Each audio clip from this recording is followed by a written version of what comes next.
Numerical है, construct an example of an n cross 3 matrix, 3 × 3 की एक मैट्रिक्स का एग्जांपल लगाइए with only 2 distinct eigen value, जिसके पास केवल और केवल 2 डिस्टिंक्ट आइगन वैल्यू है। ये 3 × 3 के ना हम n क्रॉस n का बना रहे हैं। अगर हम n क्रॉस n की मैट्रिक्स बनाएं तो मेरे लिए सबसे आसान रास्ता ये होता है a11 a12 a13 up to so on a1n, 0 a22 a23 up to so on a2n, 0 0 a33 up to so on a3n, इस तरीके से चलते हुए 0 0 up to so on 0 so on ann। अब आप ये चाहते हो कि कुल कितनी डिस्टिंक्ट रहें, 2 डिस्टिंक्ट रहें बस केवल, तो इसका मतलब आप a11 a22 जो भरो वो कैसी हो डिस्टिंक्ट, लेकिन ये सब की सब आपस में कैसी हो जाए सेम, मतलब a22 बराबर a33 a33 बराबर a44 बराबर ann, लेकिन ये दोनों कैसी रहे। मतलब हम इसको बना सकते हैं कि इससे एग्जाम्पल क्रिएट कर सकते हैं, जैसे हम लिखते हैं 2, बाकी सब जो मर्जी वो भर दो, 1 2 4 9 ये भर दिया, 0 3 0 अप टू सो ऑन 5, ऐसा कुछ भी जो मन कहे वो भरो, तो 6 8 9, लेकिन अब 0 0 3 सो ऑन और ऑनवर्ड यहाँ पर कितना। सोचो एक आइगन वैल्यू 2 है और टोटल n-1 आइगन वैल्यू कितनी है, 3 है। कितनी डिस्टिंक्ट आइगन वैल्यू आपके पास है, 2 आइगन वैल्यू, 2 डिस्टिंक्ट, बाकी सब आपकी कैसी हो गई है, सेम टू सेम हो चुकी है। एक ये हुआ। अगर हम 3 × 3 में नॉन स्क्वायर बनाना चाहे ना, sorry non upper triangular non lower triangular, तो मुझको एक बात का ख्याल रखना पड़ेगा कि आप रो और कॉलम जो बनाओ, क्योंकि मुझको एक हिंट तो मिल ही गया है कि अगर सारी रो का सम s होगा तो एक आइगन वैल्यू कौन होगी, s, सारे कॉलम का भी सम अगर r होगा तो आपकी आइगन वैल्यू कौन होगी, r होगी, ये मुझको पता है।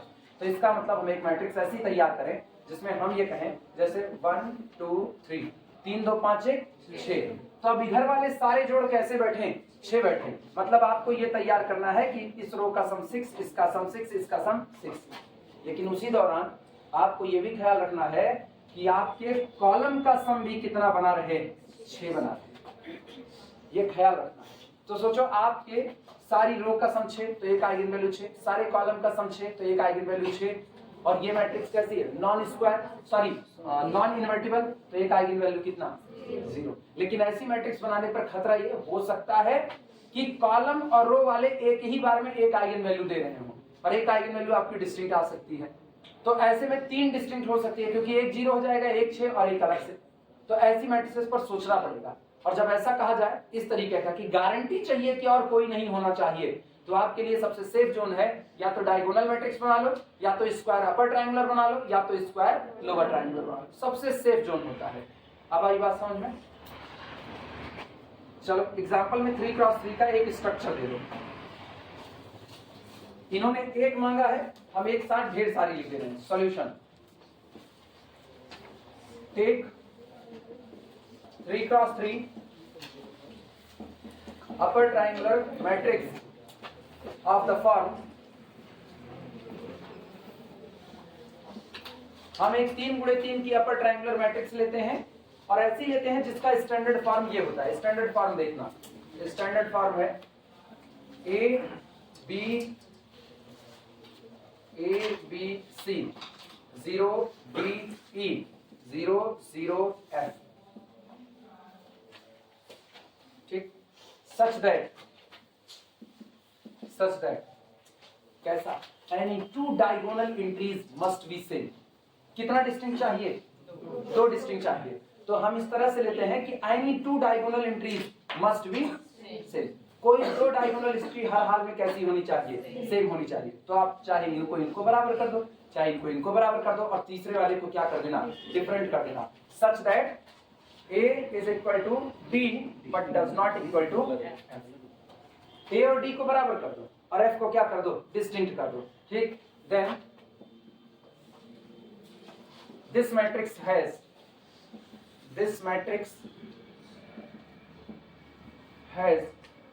only 2 distinct eigenvalue, नेमली कौन कौन सी, एक तो हो गई A एंड दूसरी हो गई F। क्योंकि डी का जिक्र करना बेईमानी है, डी और ए तो सेम है।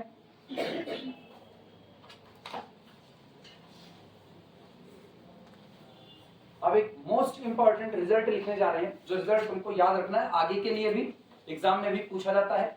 अगर आपकी मैट्रिक्स कैपिटल ए इन्वर्टिबल है, अगर आपकी मैट्रिक्स कैपिटल ए कैसी है, इन्वर्टिबल, और किसी ने कैपिटल ए की आइगन वैल्यू लैम्डा थमा दी, तो इसके इनवर्स की आइगन वैल्यू लैम्डा इनवर्स होता है। ये रिजल्ट है, हम इसको अभी प्रूव करने जा रहे हैं। कहा जाता है कि अगर मेरे पास एक मैट्रिक्स कैपिटल ए है और इस मैट्रिक्स के लिए कह दिया गया ये मैट्रिक्स कैसी है, इन्वर्टिबल है, और सामने वाले ने कहा इन्वर्टिबल मैट्रिक्स की आइगन वैल्यू हम आपको कितनी दे रहे हैं, लैम्डा, तो तय बात है ए इनवर्स की आइगन वैल्यू जो होगी वो कौन होगी, लैम्डा इनवर्स। मतलब सामने वाला कहता है कि मैट्रिक्स कैपिटल ए इन्वर्टिबल है 3 गुणे 3 की, और इसकी जो आइगन वैल्यू आती है वो 2 आती है, 3 आती है और 1/4 आती है। तो आप तुरंत बोलो ए इनवर्स की जो आइगन वैल्यू होगी 1/2, 1/3 और कितनी होगी। ये सॉलिड रिजल्ट है जो हम हर बार इस्तेमाल करेंगे, कई जगह पर इस्तेमाल करेंगे।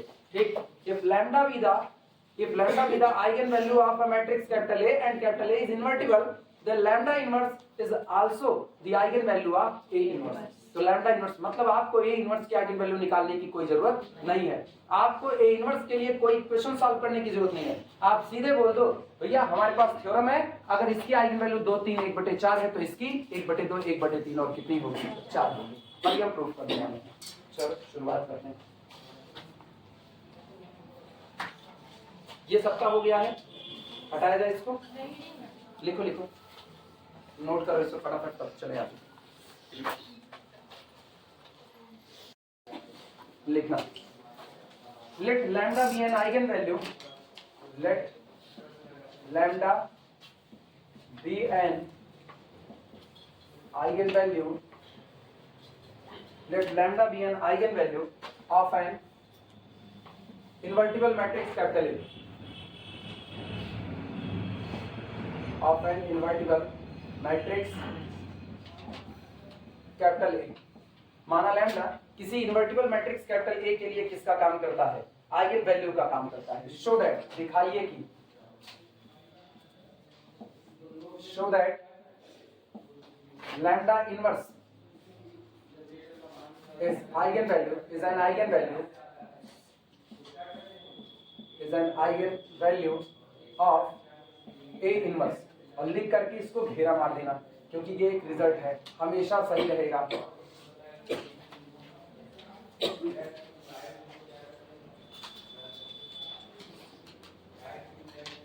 और मुश्किल नहीं, देखो इसका थीम कैसे प्रूफ करने का।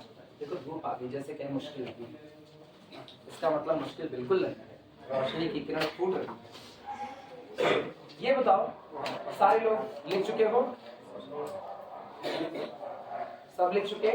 ऊपर देखो सब लोग, इधर ऊपर मतलब इधर ना, इधर आओ।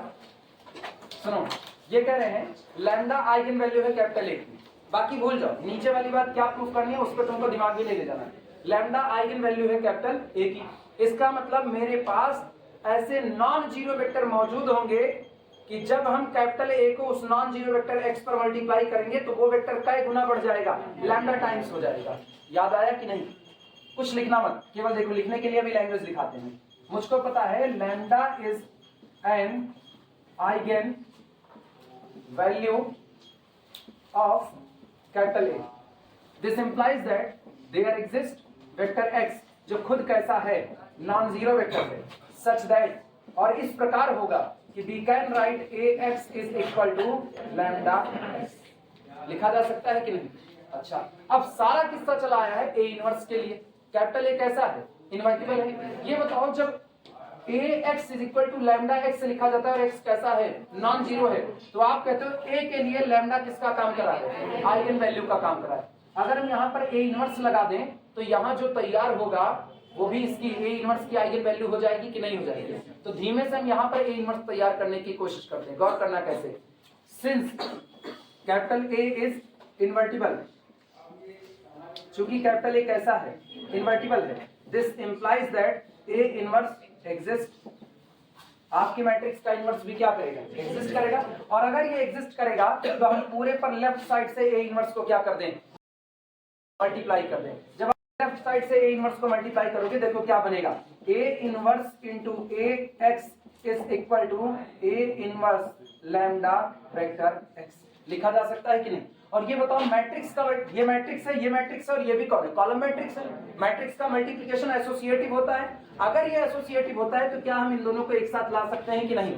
और जैसे ही इनको एक साथ लाएंगे, this implies that A inverse A और फिर कितना vector x is equal to lambda constant factor है, बाहर निकाल रहे हैं, lambda into A inverse X. हाँ या ना?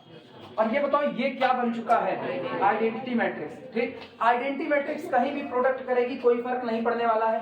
यानी मेरे पास आया this implies that vector x is equal to lambda into A inverse vector x. सही है गलत? अगर हम इस इक्वेशन को ऐसे पलट के लिखें, कोई दिक्कत होने वाली है? कोई दिक्कत नहीं। तो दिस इंप्लाइज दैट हम इसको लिख सकते हैं, अब लैम्डा को इधर लाओ, A inverse vector x is equal to 1 upon lambda into कितना हुआ वेक्टर, और लैम्डा को ऊपर लेकर के जाओ, this implies that A inverse vector x is equal to lambda inverse vector x.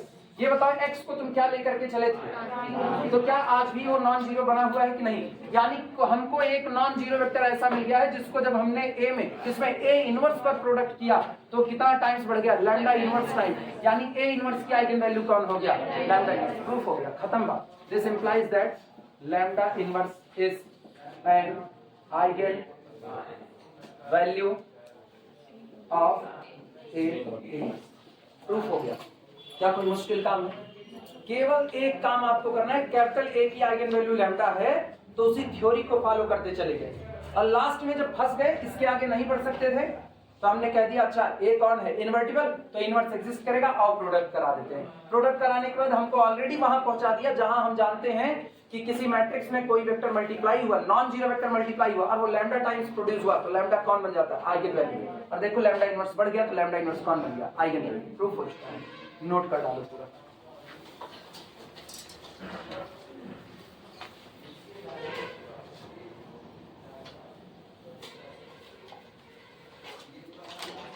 अच्छा, और एक बात और, ये बात तुम लोगों को हमसे पूछनी चाहिए थी कि लैम्डा को आपने 1 अपॉन लैम्डा किया, अगर ये जीरो होता तो अनडिफाइंड हो जाता, लेकिन लैम्डा जीरो हो नहीं सकता क्योंकि एक ऐसी मैट्रिक्स है इन्वर्टिबल। इन्वर्टिबल मैट्रिक्स का आइगन वैल्यू कभी भी जीरो नहीं हो सकता। तो हम यही लिख दे रहे हैं, lambda does not equal to zero.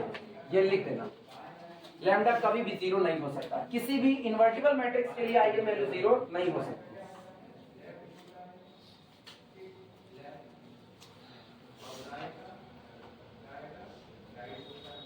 पूरा आ रहा है पूरा।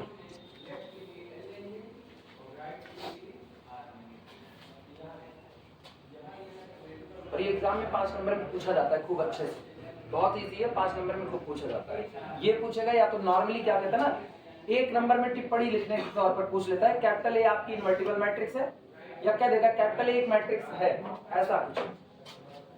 कैपिटल ए, अच्छा पूरा लिख लो तब बताओ, पहले पूरा लिख लो।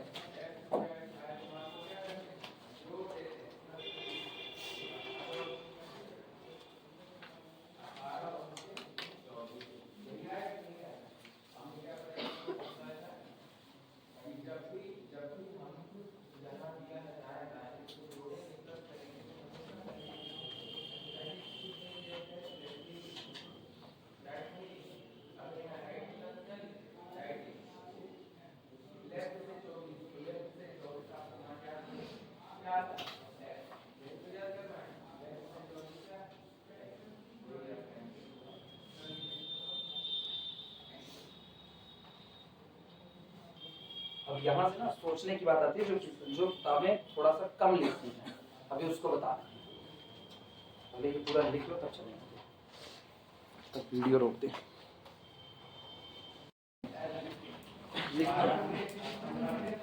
Show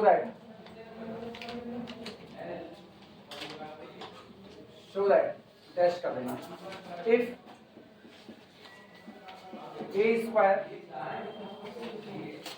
is the zero matrix,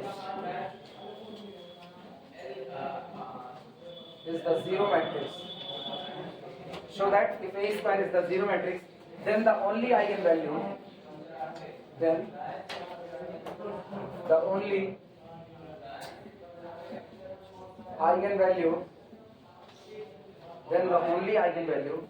of capital A is 0. लिख करके देखो, शो दैट हम ऊपर लिखे हैं और बाकी सब नीचे लिखे हैं, क्योंकि हम इसको एज ए रिजल्ट के तौर पर ले रहे हैं। अगर आपने किसी मैट्रिक्स का स्क्वायर किया, डजंट मैटर कितने क्रॉस कितने किए, 3 क्रॉस 3 है, 2 क्रॉस 2 है, 4 क्रॉस 4 है, 10 क्रॉस 10 है, 9 क्रॉस 9 है, कुछ भी है, अगर आपकी मैट्रिक्स का होल स्क्वायर करते ही आपको क्या मिल गया, नल मैट्रिक्स मिल गई, ये नल मैट्रिक्स है। ए स्क्वायर इज 0 मैट्रिक्स, ठीक है। तो ऐसे केस में कोई पूछे ना कि आपकी मैट्रिक्स की आइगन वैल्यू क्या होगी, एक जवाब दो, सब आइगन वैल्यू कितनी होगी, 0। ये नहीं लिखा कि ओनली वन आइगन वैल्यू, सीधे लिखा only eigen value of capital A is 0। मतलब मैट्रिक्स 4 गुणे 4 की है और स्क्वायर करने पर आपको कितना मिल गया, 0 मिल गया, नल मैट्रिक्स मिल गई। तो इसका मतलब आप तुरंत कह दो 4 की चारों आइगन वैल्यू कितनी रही होगी, 0 रही, और कुछ नहीं हो सकता है। ऐसे मैट्रिक्स का ट्रेस भी 0 आता है। ये बताओ, एक मैट्रिक्स कैपिटल ए खुद कैसी है, नॉन जीरो। टेस्ट चालू, आप बताओगे। एक मैट्रिक्स कैपिटल ए खुद कैसी है, नॉन जीरो, लेकिन मैट्रिक्स का स्क्वायर करने पर क्या आ गया, 0 आ गया। ठीक, अब अपने सोच लो इस मैट्रिक्स का नाम क्या होगा, हम पूछेंगे जिससे वो बताएगा। इस मैट्रिक्स का नाम क्या होगा, सब लोग किस परिवार में शामिल होगी ये मैट्रिक्स, सब लोग जवाब सोच लो, हम अब पूछेंगे। नहीं, हाँ जवाब सोच लो, जवाब में पूछेंगे, सवाल थोड़े पूछेंगे। सामने वाले ने कह दिया कि capital A n cross n की मैट्रिक्स है, निलपोटेंट मैट्रिक्स है और निलपोटेंसी इंडेक्स कितना है, 2 है। आप तुरंत बोलो n क्रॉस n की मैट्रिक्स के पास जितनी n आइगन वैल्यू सजेगी वो सब कितनी सजेगी, 0। इसके अलावा उसके पास कोई आइगन वैल्यू होने वाली नहीं है। ये तो हम निलपोटेंसी के किस्से में बोल रहे हैं, जब निलपोटेंसी इंडेक्स कितना रखे, 2। अभी हम कह रहे हैं ना क्या नल मैट्रिक्स का निलपोटेंसी इंडेक्स कितना होता है, नल मैट्रिक्स का।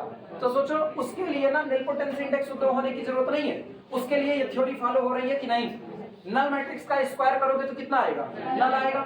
और नल मैट्रिक्स क्या upper triangular as well as lower triangular है कि नहीं है, स्क्वायर के किस्से में upper triangular as well as lower, diagonal पर क्या सजा है, 0, सारी आइगन वैल्यू कितनी है, 0। मतलब ये थ्योरी निलपोटेंसी इंडेक्स पर इसीलिए नहीं लिखी गई, अदरवाइज ये थ्योरी निलपोटेंसी इंडेक्स के बूते लिखी जाती। लेकिन मुझको पता है नल मैट्रिक्स ऐसी है जिसका निलपोटेंसी इंडेक्स कितना होता है, 1, और वहां भी ये बात सही हो रही है, इसीलिए यहाँ निलपोटेंसी इंडेक्स को गायब कर दिया गया है। अदरवाइज इसके 2 स्टेटमेंट तैयार होते हैं, एक ये जनरल स्टेटमेंट, एक इसका पर्टिकुलर स्टेटमेंट। पर्टिकुलर स्टेटमेंट में कहा जाता है any matrix with the nilpotency index 2 have only one eigen value that's the 0, doesn't matter उसका ऑर्डर कितना होगा। और मुझको यही बात साबित करनी है, लेकिन निलपोटेंसी से नहीं बल्कि इस थ्योरी से कि मेरी कोई भी मैट्रिक्स अगर उसका स्क्वायर करने पर नल मैट्रिक्स मिल रही है तो उसकी केवल और केवल आइगन वैल्यू कितनी होगी, 0। इसके अलावा कोई और आइगन वैल्यू नहीं हो सकती। आपका काम हल्का कर रहा है, सोचो ये सारे रिजल्ट आपका काम हल्का कर रहे हैं। पहला रिजल्ट क्या था, पहला रिजल्ट था कि अगर कैपिटल ए इनवर्टिबल है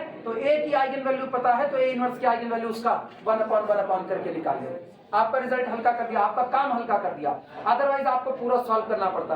अभी क्या हुआ, अब आपको सीधे कह रहा है आपको जो मैट्रिक्स दी गई है, अगर आपको ऐसा लगता है कि आपकी मैट्रिक्स का स्क्वायर करते ही क्या बन जाएगा, नल बन जाएगा। याद करो हम लोग कुछ मैट्रिक्स बनाए थे, याद आ रहा है, इवनिंग बैच मॉर्निंग बैच दोनों में हम लोग कुछ मैट्रिक्स बनाए हुए थे जिसमें हम सेल प्रोडक्ट रूल लगाए थे, याद आया। सेल प्रोडक्ट रूल को बनाते वक्त हम लोगों ने यहाँ सब जगह 0 0 भरा था, और जैसे यहाँ पर भर दिया मान लो 0 0 2 या 2 नहीं 0 2, यहाँ 0, यहाँ पर कर दिया 3 0 0 0 0 0 0, 4 गुणे 4 की मैट्रिक्स। सेल प्रोडक्ट रूल में इसको इसी से मल्टीप्लाई करना था। हम कहते पता करो जब आपके पास मैक्सिमम एंट्री 0 हो तो आप सेल प्रोडक्ट रूल लगाओ।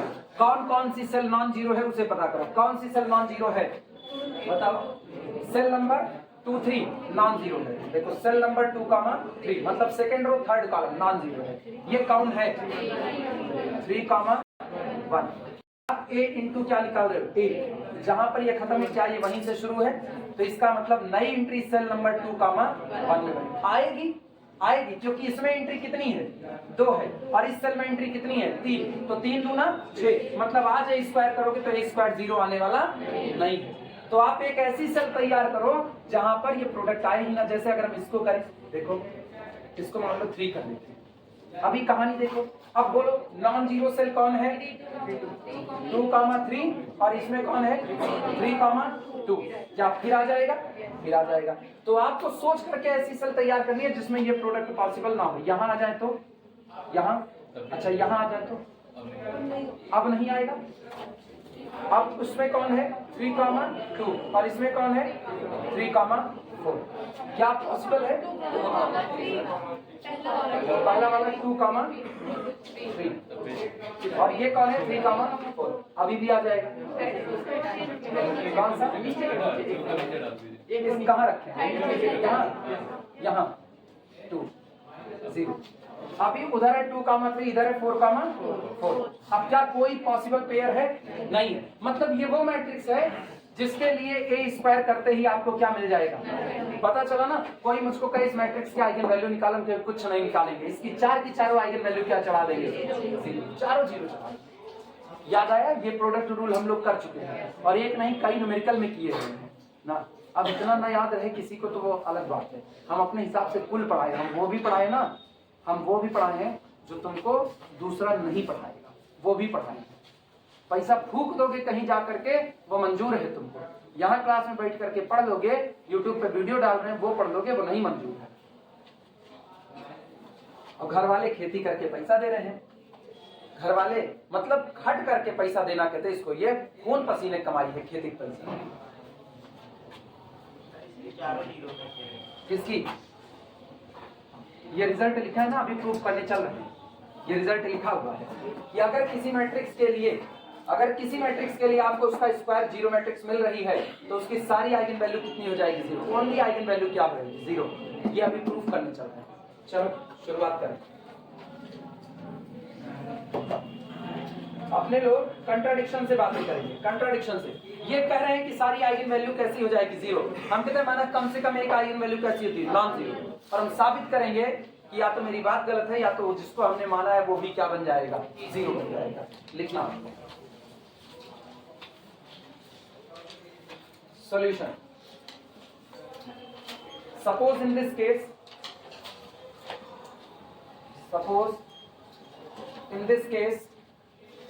इन दिस केस का मतलब जब आप मैट्रिक्स का स्क्वायर करो और आपको क्या मिल जाए? Zero matrix. ऐसे मामलों में suppose in this case if possible, अगर संभव है, if possible capital A has at least, कम से कम, at least one eigen value lambda, one eigen value lambda which is non zero, which is non zero. माना ऐसे मामलों में अगर पॉसिबल है तो मैट्रिक्स कैपिटल ए एक आइगन वैल्यू लैम्डा रखती है जो कैसी है? नॉन जीरो है। हम उल्टा मान करके चल रहे हैं। इन्होंने कहा है अगर मैट्रिक्स का स्क्वायर जीरो मैट्रिक्स आती है तो सारी आइगन वैल्यू क्या चढ़ेगी? जीरो। सारी जीरो। हम मान रहे, माना अगर पॉसिबल है कम से कम एक। क्या हमने मैट्रिक्स का कोई ऑर्डर बताया है? मतलब अगर हमने कोई ऑर्डर नहीं बताया ना तो हम n क्रॉस n मान करके चलो। ये मान के चलो जब तक आप आइगन वैल्यू आइगन वेक्टर का चैप्टर पढ़ोगे आप केवल और केवल किस मैट्रिक्स की चर्चा कर रहे हो? स्क्वायर मैट्रिक्स की।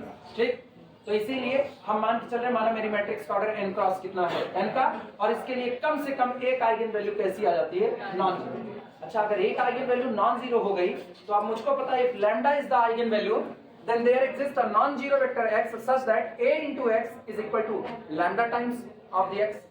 माने चलो लिखते हैं इस बार। then for non-zero vector x लिखना, then for non-zero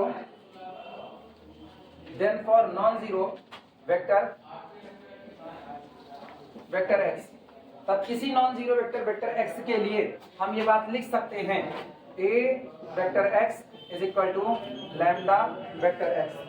ठीक, और ये बताओ वापस ये कैसा सॉल्यूशन रखेगा? Non trivial solution, has non trivial solution. ये आपके पास एक नॉन ट्रिवियल सॉल्यूशन को देगा, हैज नॉन ट्रिवियल सॉल्यूशन।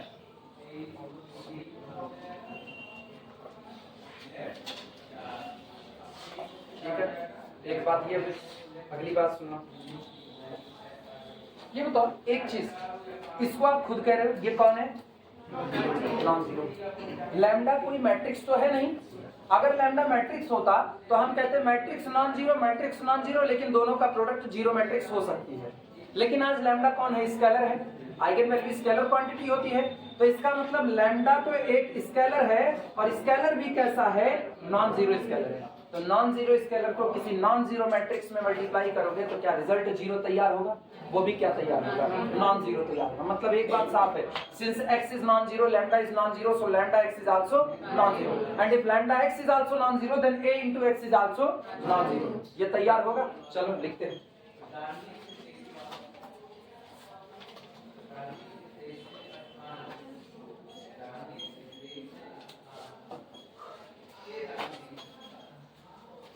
उधर ही लिखते हैं,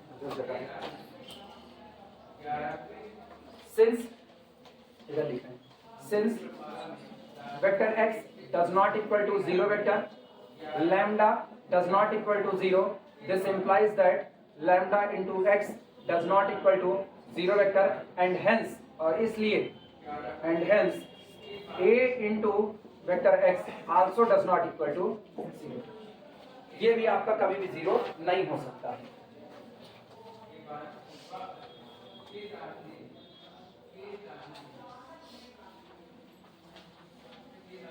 कितनी बातें हमने ना केवल इस बेस पर लिखी कि आपने कहा था कैपिटल ए की आइगन वैल्यू कौन है, लैम्डा, हमने माना, इतनी बातें इसी बेस पर लिखी। अब हम शिफ्ट करते हैं उस रास्ते पर जहां हमको अपना रिजल्ट चाहिए। मुझको क्या चाहिए, ए स्क्वायर अगर जीरो मैट्रिक्स है तो ए के पास केवल और केवल एक आइगन वैल्यू कौन हो सकती है, जीरो। लेकिन यहाँ चर्चा किसकी है, ए स्क्वायर। चलो ए स्क्वायर प्रोड्यूस करते हैं। ए स्क्वायर प्रोड्यूस करने का मतलब है इसमें पूरे पर हम ए से क्या कर देंगे, मल्टीप्लाई कर देंगे। चलो ये वाला हो गया तो हटा दे, इधर वाला से इधर हटा दे, सबका हो गया।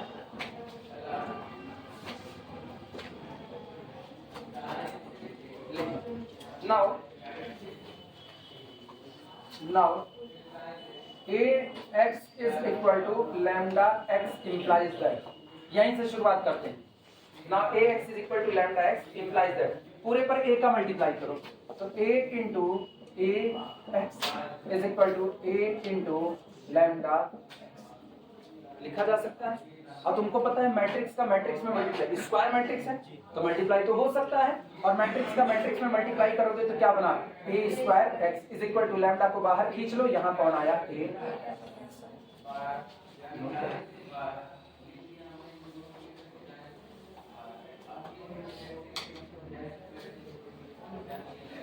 बहुत सटीक चीज मिल रही है यहाँ से अगर ध्यान दो तो।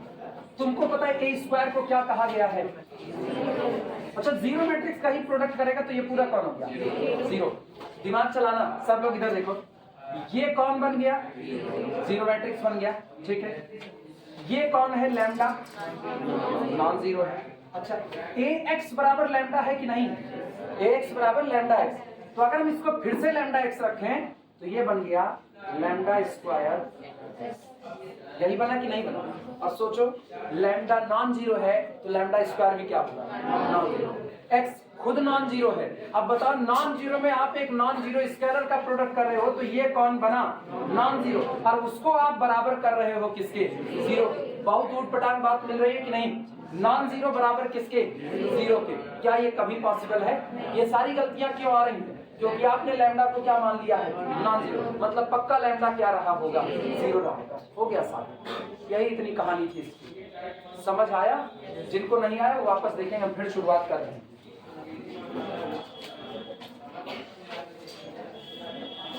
हम केवल एक काम किए थे, हमने मान लिया, माना आपकी सारी बात सही है कि ए स्क्वायर करते हो तो आपको जीरो मैट्रिक्स मिलती है, हम मान लिए।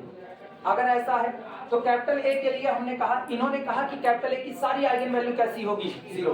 हम कहते हैं माना अगर पॉसिबल है तो ए स्क्वायर तो जीरो मैट्रिक्स आती है, लेकिन कम से कम एक आइगन वैल्यू कैसी हो जाती है, नॉन जीरो। और अगर वो आइगन वैल्यू है तो आपको एक नॉन जीरो वेक्टर एक्स मिलेगा कि आप लिख सको ए एक्स बराबर कितना, लैम्डा।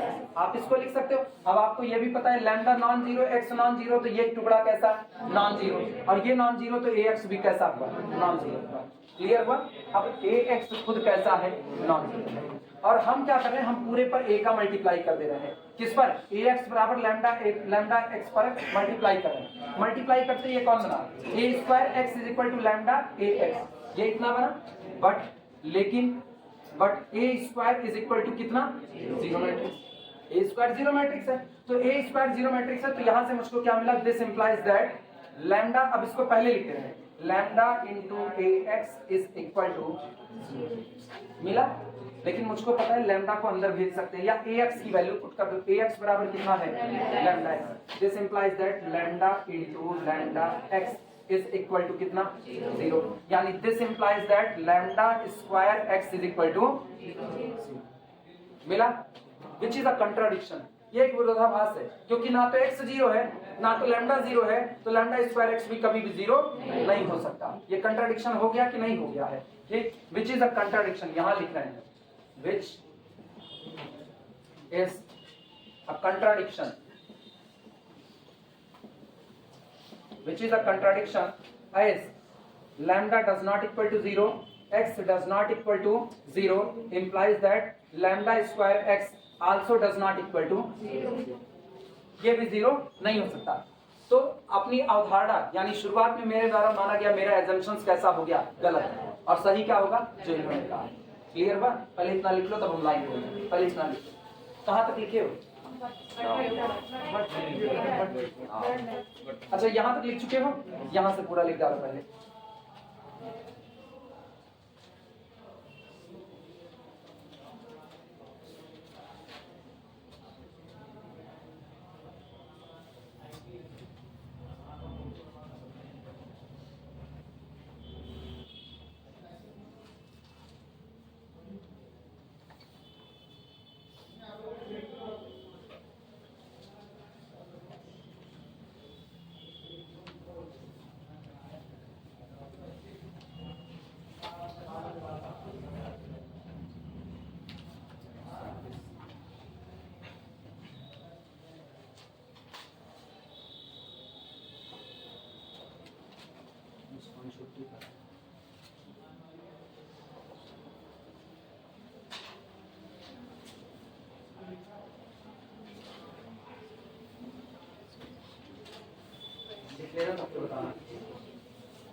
हो गया सबका,